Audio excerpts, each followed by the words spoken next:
오후 2시. 골목 끝 우편함 앞에 할머니가 서 있었다. 빨간 봉투 하나가 눈에 띄었다. 재개발 조합 사무소라는 도장이 찍혀 있었다. 떨리는 손으로 봉투를 뜯었다. 글씨가 작아서 안경을 꺼냈다. 토지 보상금 32억 원. 건물 보상금 18억 원. 총 합계 50억 원. 할머니는 벽에 기댔다. 숨이 가빠왔다. 다시 읽어봤다. 숫자는 그대로였다. 꿈이 아니었다. 50년을 살아온 골목 끝 한옥. 시장에서 1,000원짜리 라면을 고민하며 산 집. 이제 50억이 되어 돌아왔다. 할머니는 봉투를 가슴에 안았다. 기쁨보다 두려움이 먼저 왔다. 마당에 앉아 생각했다. 세 자식의 얼굴이 스쳐 지나갔다. 큰아들 민호의 계산 빠른 눈빛. 둘째 성호의 돈에 민감한 성격. 막내 지연의 조용한 책임감. 얘들이 어떻게 변할까? 할머니는 마음을 굳혔다. 먼저 알아보고 싶었다. 돈 앞에서 진짜 모습을 확인하는 것. 그게 엄마로서 마지막 역할이었다. 작은 시험을 해보기로 했다.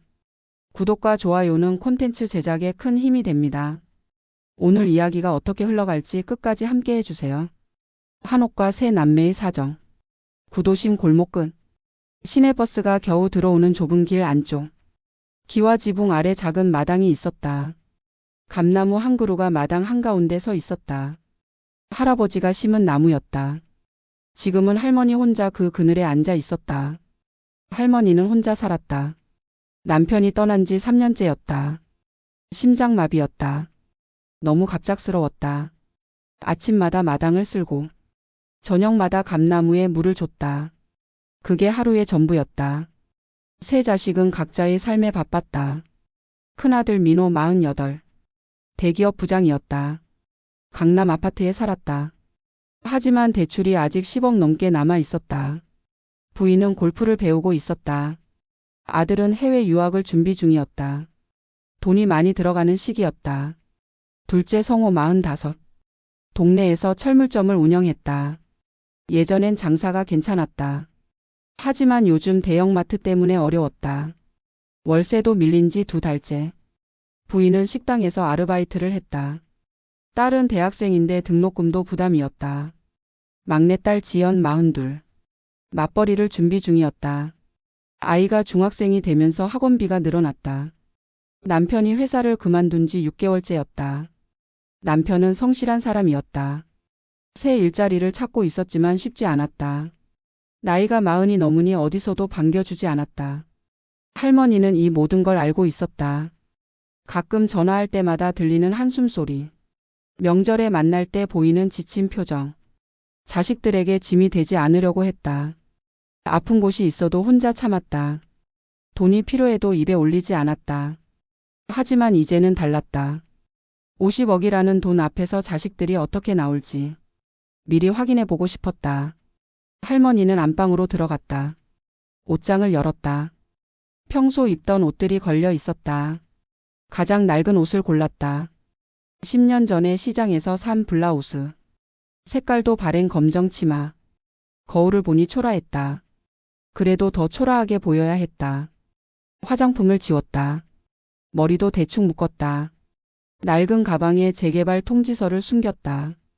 이게 맞지? 할머니는 집을 나섰다. 첫 번째 시험이 시작됐다. 버스 정류장에서 기다렸다. 평소보다 버스가 늦게 왔다. 차비를 내면서도 마음이 무거웠다. 과연 자식들이 어떻게 나올까? 기대와 걱정이 섞였다. 제2장 12,000. 5만 원의 무게. 큰아들 민호의 회사. 32층 고층 빌딩이었다. 할머니는 로비에서 한참 헤맸다. 방문 목적이 어떻게 되세요? 경비원이 물었다. 아들을 만나러 왔어요. 성함과 부서가 어떻게? 할머니는 당황했다. 회사가 이렇게 복잡할 줄 몰랐다. 김민호. 부장님인데. 경비원이 컴퓨터를 확인했다. 아, 기획부 김민호 부장님이시군요. 42층입니다. 방문증 받으세요. 엘리베이터 안에서 할머니는 긴장했다. 층수가 올라갈수록 심장이 뛰었다. 기획부 사무실. 정장 입은 직원들이 바쁘게 움직이고 있었다. 민호를 찾는데요. 접수 직원이 놀란 표정을 지었다. 어떻게 오신 분이신지? 어머니예요. 아, 잠깐만요. 민호가 회의실에서 나왔다. 양복을 단정히 차려입고 있었다. 어머니? 왜 갑자기 오셨어요? 목소리에 당황스러움이 묻어났다. 주변 동료들이 쳐다봤다. 할머니의 차림새가 눈에 띄었다. 민호는 얼굴이 빨갛게 달아올랐다. 잠깐 저쪽에서 이야기해요. 복도 구석으로 할머니를 데려갔다. 무슨 일이세요? 연락도 안 하시고. 수술을 받아야 한대. 할머니가 조용히 말했다. 수술이요. 어디가 아프세요? 민호의 표정이 심각해졌다. 하지만 여전히 주변을 의식했다. 무릎이. 병원에서 당장 하라고 해서. 할머니는 일부러 힘없는 목소리로 말했다. 그럼 큰 병원으로 가셔야죠. 제가 아는 의사 선생님께. 돈이 문제야. 민호는 시계를 봤다. 3시 30분. 회의 시간이 다가왔다. 팀장이 복도에서 손짓했다. 중요한 프레젠테이션이 있는 날이었다. 얼마나 드는데요? 200만 원. 민호의 표정이 굳었다. 200만 원. 적지 않은 돈이었다. 아들 유학비 때문에 적금도 깼다. 아내가 요즘 가계부를 꼼꼼히 체크했다. 무엇보다 지금 당장 현금이 없었다. 민호는 지갑을 꺼냈다. 카드는 많았지만 현금은 얼마 없었다. 5만 원짜리 한 장이 전부였다. 일단 이거라도 받으세요. 민호는 돈을 건네면서 말했다. 병원은 어디로 가실 거예요? 제가 시간 날 때 같이. 됐어. 혼자 갈 수 있어. 할머니는 돈을 받았다. 5만 원이 이렇게 무거울 줄 몰랐다. 나중에 더 드릴게요. 지금 회의 때문에. 민호는 계속 시계를 봤다. 팀장이 다시 손짓했다. 그럼 가봐야겠다. 네. 조심히 가세요. 연락드릴게요. 민호는 인사도 제대로 하지 않고 회의실로 향했다. 할머니는 혼자 복도에 남았다. 엘리베이터를 기다리면서 생각했다. 민호가 바쁜 건 알았다. 하지만 5만 원. 엘리베이터가 도착했다. 할머니는 혼자 들어갔다. 1층 로비에 내려서도 한참 서 있었다. 5만 원을 다시 들여다봤다.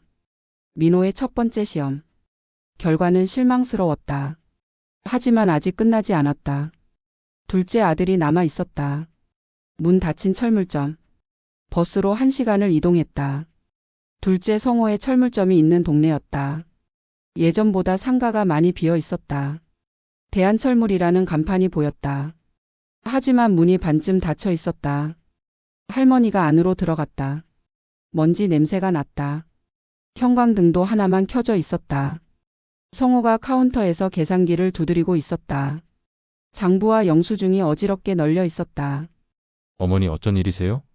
성호는 놀란 것 같았다. 하지만 반갑다는 표정은 아니었다. 갑자기 오시면 연락이라도. 성호야, 엄마가 수술을 받아야 한대. 성호의 손이 멈췄다. 계산기에서 눈을 뗐다. 수술이요? 어디가 많이 아프세요? 목소리에 걱정이 섞여 있었다. 무릎이. 계단 오르내리기 힘들어서 병원에 갔더니 할머니는 일부러 다리를 절뚝거렸다. 그러게 왜 진작 말씀 안 하셨어요? 성호는 일어나서 의자를 가져다 줬다. 앉으세요. 많이 아프시겠네. 수술비가 200만 원이래. 성호의 표정이 어두워졌다. 다시 장부를 봤다. 빨간 글씨로 적힌 숫자들. 밀린 월세, 미납된 전기료. 카드값도 연체 직전이었다. 어머니, 성호는 머리를 긁었다. 저도 요즘 너무 어려워요. 월세를 2달째 못 냈어요. 할머니는 철물점 안을 둘러봤다. 손님이 올 것 같지 않았다. 물건들도 먼지가 쌓여 있었다. 그럼 조금이라도. 정말 죄송해요. 통장에 10만 원도 없어요. 성호는 핸드폰을 꺼냈다. 은행 앱을 보여줬다. 잔고가 7만 원이었다. 형한테 가보세요. 형이 대기업 부장이잖아요. 저보다는 여유가 있을 거예요. 성호는 자리에서 일어났다. 저는 나가봐야 해요. 자재 보러 가야 하거든요. 요즘 단골 업체 하나라도 붙잡아야 해서. 성호는 점퍼를 입었다. 가방을 챙겼다. 어머니 정말 죄송해요. 형이랑 상의해서 연락드릴게요. 할머니 혼자 철물점에 남았다. 형광등이 깜빡거렸다. 먼지가 쌓인 공구들이 보였다. 스패너, 드라이버, 망치들. 예전엔 이 모든 게 돈이 됐을 텐데. 성호는 벌써 나가버렸다. 할머니는 혼자 셔터를 내렸다. 버스 정류장에서 기다리면서 생각했다. 성호의 사정도 어려운 걸 알았다. 하지만 그래도 두 아들 모두 실망스러웠다. 마지막 희망은 막내딸 뿐이었다. 낡은 통장의 반전. 막내딸 지연의 집. 연립주택 2층이었다. 계단을 올라가는 게 힘들었다. 초인종을 눌렀다. 누구세요? 지연아, 엄마야. 문이 열렸다. 엄마, 지연이 반갑게 맞았다. 앞치마를 두르고 있었다. 저녁 준비를 하는 중이었다. 갑자기 어쩐 일이세요? 남편도 거실에서 나왔다. 운동복을 입고 있었다. 어머니, 안녕하세요. 들어오세요. 집 안은 깔끔했다. 하지만 가구들이 오래됐다. TV도 작은 모델이었다. 밥 드셨어요? 같이 드실래요? 지연이 물었다. 아니야, 괜찮아. 거실에 앉았다. 중학생 손주가 방에서 공부하고 있었다. 책상 스탠드 불빛이 새어 나왔다. 무슨 일로 오셨어요? 할머니는 다시 같은 말을 꺼냈다. 무릎 수술 이야기였다. 지연의 얼굴이 심각해졌다. 엄마, 많이 아프셨겠어요. 왜 진작 말씀 안 하셨어요? 괜찮다고 생각했는데 무릎은 나이 드시면 더 나빠져요. 빨리 수술 받으세요. 지연의 남편도 걱정스러운 표정이었다. 어느 병원에서 하시는 거예요? 200만 원 정도 든다고 하더라고. 지연은 잠깐 생각했다. 200만 원. 적지 않은 돈이었다. 남편이 실직한 지 6개월. 저축한 돈도 많이 줄었다. 아이 학원비도 부담이었다. 하지만 망설이지 않았다. 잠깐만요. 지연은 안방으로 들어갔다. 옷장 맨 윗칸에 있는 금고를 열었다. 통장 몇 개가 들어 있었다. 그 중에 적금 통장 하나를 꺼냈다. 낡은 통장이었다. 10년 넘게 모은 돈이었다. 거실로 돌아와서 할머니께 건넸다. 300만 원 있어요. 다 쓰세요. 할머니의 눈이 흔들렸다. 지연아, 너희도 어려운데. 어머니, 몸이 먼저죠? 지연의 남편이 고개를 끄덕였다. 맞아요, 어머니. 건강이 제일 중요해요. 아이 아빠가 일자리 구하면 다시 모으면 되죠? 지연은 환하게 웃었다. 검사부터 제대로 받으세요. 저희가 모시고 갈게요. 할머니는 통장을 다시 밀었다. 고맙다. 하지만 괜찮아. 지연이 놀랐다. 왜요? 아프시잖아요. 실은 할머니는 잠깐 망설였다. 수술은 거짓말이야. 예, 시험이었어. 너희들 마음을 보고 싶어서. 지연과 남편이 어리둥절했다. 무슨 시험이요? 할머니는 가방에서 재개발 통지서를 꺼냈다. 이것 때문이야. 지연이 서류를 받아봤다. 눈이 점점 커졌다. 이게 뭐예요? 집이 재개발돼. 보상금이 나온대. 숫자를 확인한 지연이 입을 벌렸다. 50억, 토지 32억, 건물 18억. 지연의 남편도 놀라서 서류를 다시 봤다. 어머니, 이건 내가 유일하게 통과했어. 할머니는 지연의 손을 잡았다. 오빠들한테도 똑같이 물어봤거든. 민호는 5만 원을 줬고 성호는 형한테 가라고 했어. 지연은 이해가 안 됐다. 그럼 오빠들은 몰라요? 아직 몰라. 이제 얘기해 줄 거야. 할머니는 휴대폰을 꺼냈다. 다 같이 모이자고 연락할게. 시험은 끝났다. 결과는 명확했다. 보상금 계약서 공개. 1시간 후 지연의 거실에 세 남매가 모였다. 민호가 가장 먼저 왔다. 정장 차림 그대로였다. 회의를 마치고 바로 온 것 같았다. 어머니, 갑자기 왜 모이자고? 혹시 수술 때문인가요? 성호도 도착했다.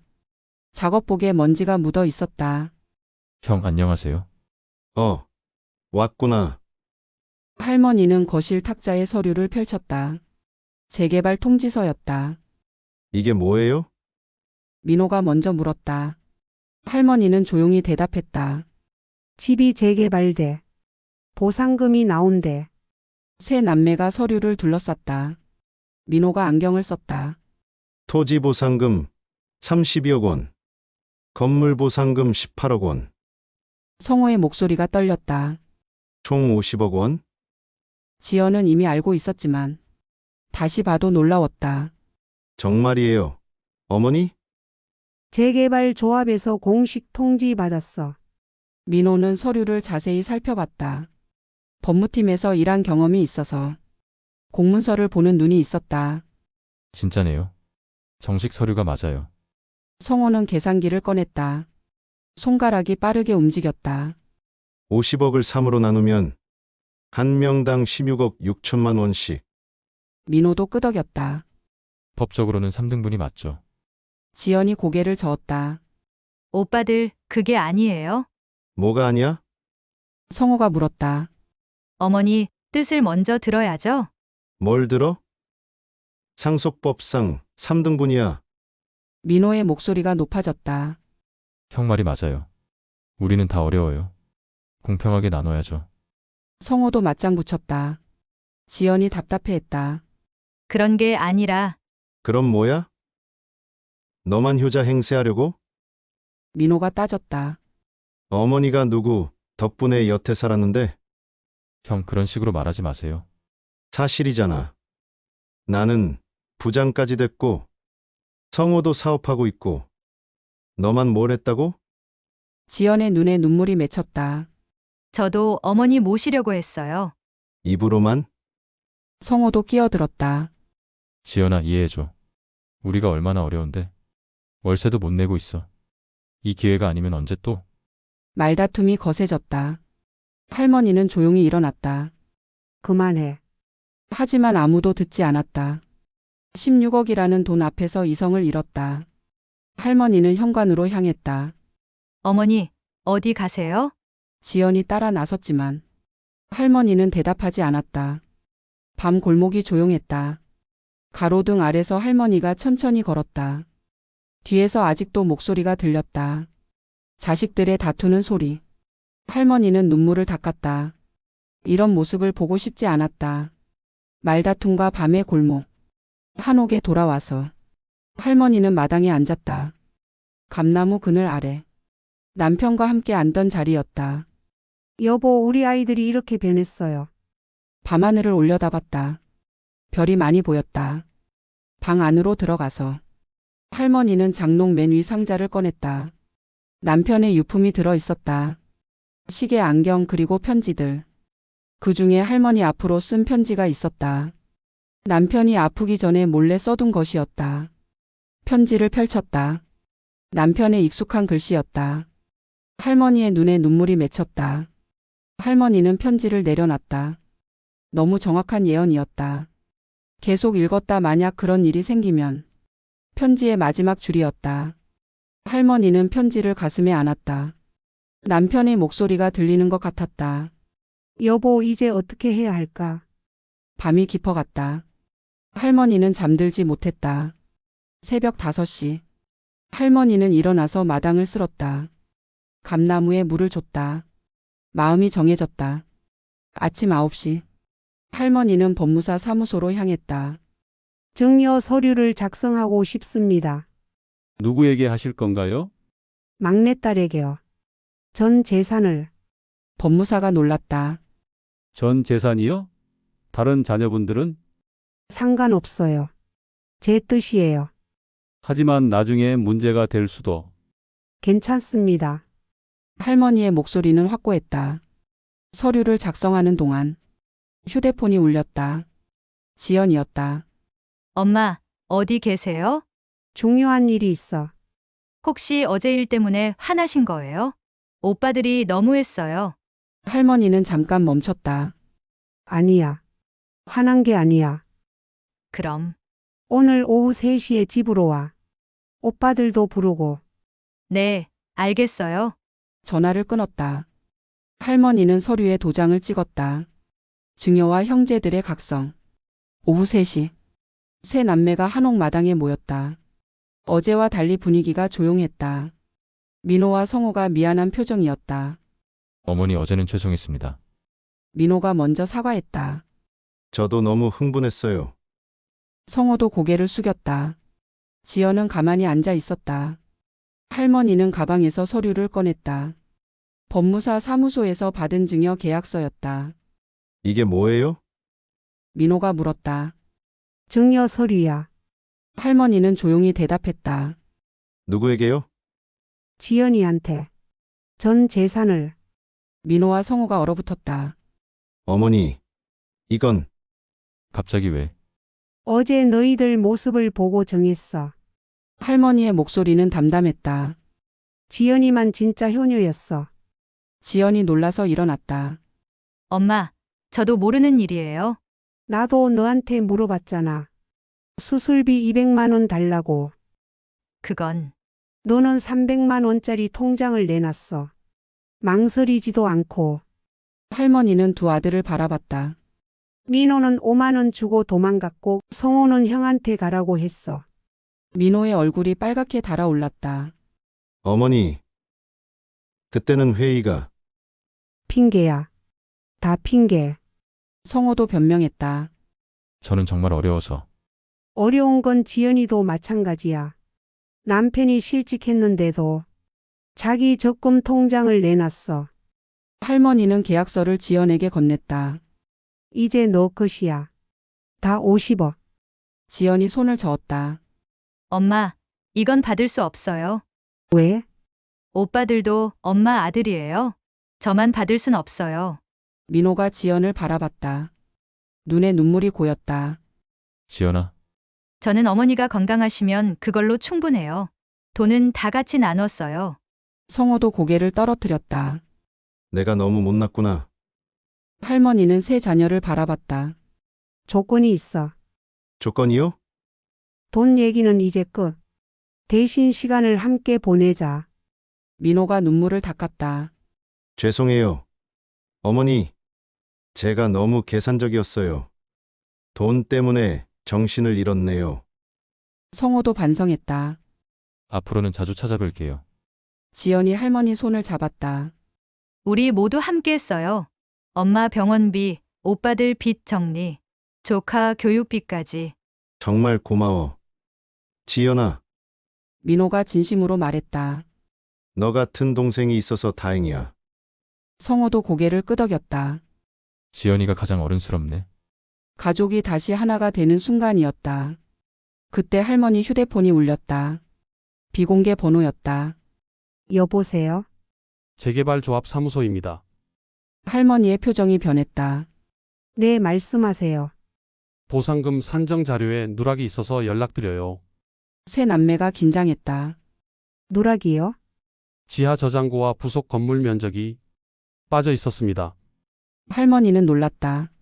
지하에 작은 창고가 있긴 했다. 오래전에 김장김치 저장용으로 만든 것이었다. 그게 얼마나? 대략 12억 원 정도 추가될 예정입니다. 12억이요? 세 남매가 서로를 바라봤다. 50억도 놀라운데 12억이 더? 정확한 금액은 다음 주에 통보하겠습니다. 전화가 끊어졌다. 마당이 조용해졌다. 아무도 말하지 않았다. 60이요. 상상도 못한 금액이었다. 작은 파도 새로운 시작. 민호가 먼저 입을 열었다. 어머니, 결정 바꾸지 마세요. 응? 지연이한테 다 주시는 게 맞아요. 성호도 고개를 끄덕였다. 형 말이 맞아요. 지연이가 가장 현명하게 쓸 거예요. 지연이 당황했다. 오빠들, 그러지 마세요. 아니야. 우리는 자격이 없어. 민호가 자책했다. 어머니가 아프다고 하셨을 때 5만 원밖에 못 줬잖아. 성호도 마찬가지였다. 저는 아예 외면했고요. 지연이 두 오빠 손을 잡았다. 오빠들도 사정이 있었잖아요. 저도 만약 그때 정말 어려웠다면 아니야. 지연아, 민호가 손을 저었다. 어려워도 어머니가 우선이어야 했어. 나는 체면만 생각했어. 저도 그래요. 성호가 고백했다. 어머니보다 내 걱정이 앞섰어요. 할머니는 세 자녀를 바라봤다. 이제야 진짜 모습을 보는 것 같았다. 그럼 이렇게 하자. 어떻게요? 지연이 이름으로 밭대 다 같이 상의해서 쓰는 거야. 지연이 고개를 끄덕였다. 그게 좋겠어요. 먼저 어머니 건강부터. 민호가 말했다. 정말 무릎 검사 받으세요. 아픈 곳 있으면 다 치유하고. 그리고 오빠들 빚 정리. 지연이 덧붙였다. 저희 교육비도 걱정 마세요. 성호가 감사해했다. 정말 고마워, 지연아. 할머니는 마당을 둘러봤다. 곧 사라질 풍경이었다. 이 집도 정리해야겠네. 어머니, 어디로 가실 거예요? 아직 모르겠어. 새 집을 구해야지. 민호가 제안했다. 저희 근처로 오세요. 자주 뵈러 갈게요. 성호도 마찬가지였다. 저도 가까운 곳으로. 지연이 웃었다. 셋이서 번갈아 모실게요. 할머니의 얼굴에 미소가 번졌다. 진짜 미소였다. 그래, 그렇게 하자. 해가 지기 시작했다. 마당에 노을이 들었다. 감나무 그늘 아래에서 네 사람이 함께 앉아 있었다. 아버지가 보고 계실까요? 지연이 하늘을 올려다보며 말했다. 당연히 보고 계시지. 할머니가 대답했다. 우리가 이렇게 화목해진 걸 가장 기뻐하실 거야. 민호가 할머니 어깨에 머리를 기댔다. 어머니, 사랑해요. 48살 부장이 어린아이처럼 굴었다. 성호도 마찬가지였다. 저도요. 정말 사랑해요. 지연은 할머니 손을 꼭 잡았다. 우리 가족 영원히 함께해요. 할머니는 남편의 편지를 생각했다. 돈은 방을 넓힐 뿐 집을 만들지 못한다. 이제야 그 뜻을 완전히 알 것 같았다. 진짜 집은 여기 있었다. 네 사람의 마음이 모인 이곳에. 돈은 그저 도구일 뿐이었다. 가족을 시험하는 도구. 그리고 진짜 사랑을 확인하는 도구. 여보, 고마워. 할머니는 마음속으로 남편에게 말했다. 덕분에 우리 아이들 진짜 모습을 볼 수 있었어. 밤이 깊어갔다. 하지만 아무도 일어나지 않았다. 이런 시간이 얼마나 소중한지 이제야 깨달았기 때문이었다. 6개월 후 새 아파트. 할머니는 지연 집 근처로 이사했다. 매일 아침 산책을 했다. 무릎 수술을 받고 나서 훨씬 좋아졌다. 민호는 매주 토요일마다 찾아왔다. 아들과 함께 할머니를 모셨다. 성호는 철물점을 정리했다. 새로운 사업을 준비 중이었다. 이번엔 가족들과 상의해서 결정했다. 지연은 새 직장을 구했다. 하지만 할머니와 보내는 시간을 가장 소중하게 생각했다. 거실 벽에는 네 사람이 함께 찍은 사진이 걸려 있었다. 한옥 마당에서 찍은 마지막 사진이었다. 모두 환하게 웃고 있었다. 할머니는 사진을 바라보며 생각했다. 돈은 정말 신기한 것이었다. 사람을 변하게 만들기도 하고 진짜 모습을 보여주기도 했다. 하지만 가장 중요한 건 그 이후였다. 돈 앞에서 실수를 해도 다시 깨닫고 돌아올 수 있다는 것. 그게 진짜 가족이었다. 여러분, 오늘 이야기는 어떠셨나요? 댓글로 여러분의 생각을 들려주세요. 가족의 의미에 대해 함께 이야기해봐요.